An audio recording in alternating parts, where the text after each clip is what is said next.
Hey everyone, and welcome back to the channel. Today we're going on a little journey back in time, way back, like medieval times back. Now, I want you to imagine something with me for a second. Picture yourself lying on a rough wooden table. Your arms and legs are tied down. Around you are people in dark clothes holding knives and hot irons, and there's nothing, absolutely nothing to numb the pain. Sounds like a nightmare, right?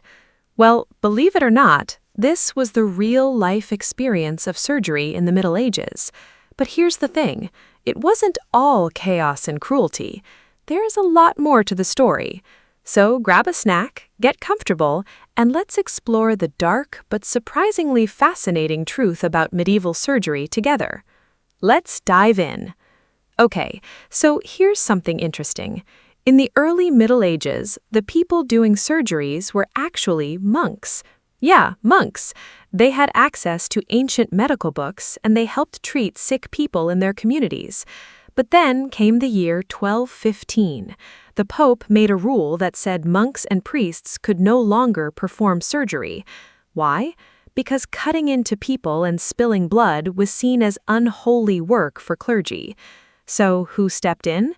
You might not believe this, but it was the barbers. Yes, the people who cut hair and shaved beards became the top surgeons of their time. They were called barber surgeons. You know that red and white striped pole outside barbershops today? That actually comes from medieval times. The red stood for blood, and the white stood for bandages. Cool, right? Now, the fancy university-trained doctors thought they were way better than these barber surgeons. But honestly, the barber surgeons had way more hands-on experience. They were doing surgeries every single day. They learned by doing, not just by reading books. So while they might not have had fancy degrees, they definitely had skills, and they were brave too. Now, let's talk about the 3 biggest problems medieval patients faced when they went under the knife. Number 1, pain. There were no proper painkillers. They tried using herbs like mandrake root or opium, but it was super risky. Give too little and the patient still felt everything. Give too much and the patient could die. Most people were completely awake during surgery. They had to be held down by strong helpers. The only good news, surgeons worked really, really fast to get it over with. Number 2, infection. This one is tough. They didn't know about germs back then. Tools weren't properly cleaned. The same water was used to wash wounds for many different patients. Bandages were reused without washing. And get this, they actually thought pus was a good sign. They believed it meant the wound was healing. But we now know that pus usually means a dangerous infection. And number 3, bleeding. If a patient lost too much blood, there weren't many options. The main solution was cauterization, basically burning the wound with a hot iron or boiling oil. Ouch, right? It was painful, but it often saved their lives by stopping the bleeding. So yeah, medieval surgery was definitely not a walk in the park. Surgery was always a last resort, but some procedures were especially terrifying. One of the most common was amputation. But here's a surprise. Most amputations weren't caused by battle wounds. They were caused by something called ergotism. That's a disease you get from eating bread made with moldy rye. The poison cuts off blood flow to your fingers and toes, and they literally start to rot. The only way to save the patient was to cut off the affected limbs. Yikes!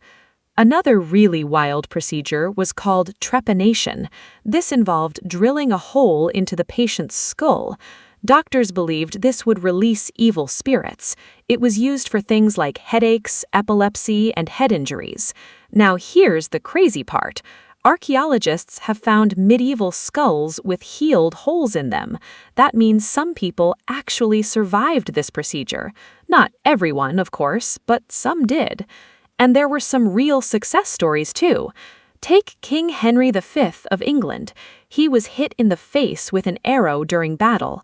His surgeon, John Bradmore, invented a special tool to safely remove the arrowhead.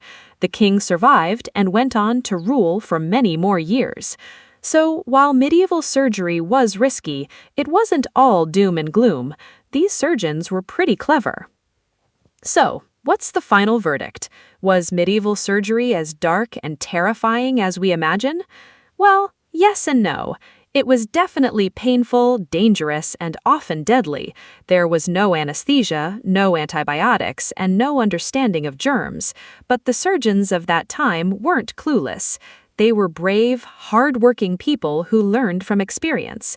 They created clever tools and techniques with whatever they had. They didn't have modern medicine, but they did their best, and sometimes, against all the odds, they actually saved lives. I don't know about you, but I'm really grateful for modern hospitals and painkillers. If you enjoyed this little trip through history, please give this video a thumbs up. It really helps the channel. And if you're new here, consider subscribing and hitting that notification bell so you never miss an episode. I'd also love to hear from you in the comments. Would you have trusted a barber surgeon with your life, or would you have run away? Let me know. Thanks so much for watching, friend. I'll see you in the next one. Take care.